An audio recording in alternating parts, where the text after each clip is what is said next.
പമ്പയാറും പള്ളിയോടവും പടയണിയും വഞ്ചിപ്പാട്ടും ആറന്മുള കണ്ണാടിയുമടക്കം പത്തനംതിട്ടയുടെ സവിശേഷതകളെ തൊട്ടറിഞ്ഞുള്ള യാത്ര. ഇന്നലെ അടൂരിൽ നിന്നും ആരംഭിച്ച ലഹരിക്കെതിരായ സന്ദേശം പത്തനംതിട്ടക്കാരുടെ മനസ്സുകളിൽ നിറച്ച യാത്ര ഇന്നും മുന്നേറി.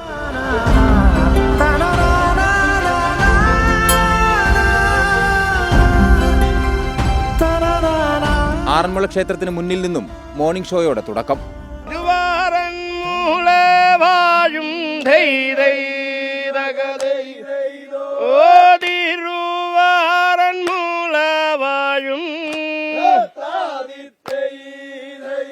അൻപത്തിയാറ് വർഷം മുൻപുണ്ടായ വിമാനാപകടത്തിൽ വീരമൃത്യു വരിച്ച ധീരജവാൻ തോമസ് ചെറിയാന്റെ കാരൂർ സെന്റ് പീറ്റേഴ്സ് ഓർത്തഡോക്സ് പള്ളിയിലെ ശവകുടീരം SKN സന്ദർശിച്ചു.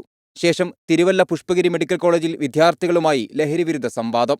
ഇന്ന് നമുക്ക് കിട്ടിയിരിക്കുന്ന വിഷയം ലഹരി എന്നുള്ളതാണ്. ഇന്നത്തെ തലമുറ ലഹരിക്ക് അടിമപ്പെട്ടുകൊണ്ടിരിക്കുകയാണ്. ഈ ലഹരിക്കെതിരെ തലമുറയെ രക്ഷപ്പെടുത്തുക എന്നുള്ളതാണ് നമ്മളിൽ നിക്ഷിപ്തമായി. തലമുറ 3 തവണ റിപ്പീറ്റ് ചെയ്തു, ഇന്ന് റിപ്പീറ്റ് ചെയ്തു. തലമുറ 3 തവണ, ഇന്ന് 2 തവണ. അപ്പോൾ കപ്പ് 1 തവണ. മാർത്തോമ സഭയുടെ ആസ്ഥാനത്ത് സഭാ സെക്രട്ടറി എബി മാമന്റെ നേതൃത്വത്തിൽ കേരളയാത്രയെ സ്വീകരിച്ചു.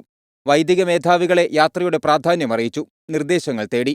അപ്പോൾ മാർത്തോമ സഭയുടെ എല്ലാ ആശംസകളും പ്രാർത്ഥനകളും നിങ്ങളോടൊപ്പം ഉണ്ടായിരിക്കും. നിങ്ങളുടെ സഭയായിട്ട് ഏതെങ്കിലും രീതിയിൽ സഹായിക്കാനായിട്ട് സാധിക്കുമെങ്കിൽ ഞങ്ങളെല്ലാം എപ്പോഴും നിങ്ങളോടൊപ്പം ഉണ്ടാകും എന്ന ഒരു പ്രാവശ്യം കൂടെ ഉറപ്പ് തരികയാണ്. തിരുവല്ല KSRTC പരിസരത്ത് നടന്ന സമാപന സദസ്സിന് മുന്നോടിയായി വിദ്യാർത്ഥികളുടെ വൈവിധ്യമാർന്ന പ്രകടനങ്ങൾ.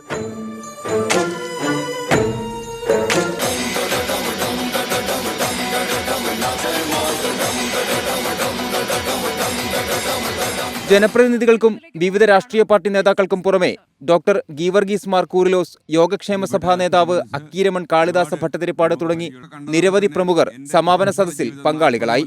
എഴുത്തുകാരൻ ബെന്യാമിൻ, ആന്റണി MP, പ്രമോദ് നാരായണൻ MLA എന്നിവരും വിവിധയിടങ്ങളിലെത്തി കേരളയാത്രയ്ക്ക് പിന്തുണയറിയിച്ചു. ജില്ലയിലെ പോലീസ് എക്സൈസ് മേധാവികളും SKN40 ചേർന്നു. 24 പത്തനംതിട്ട.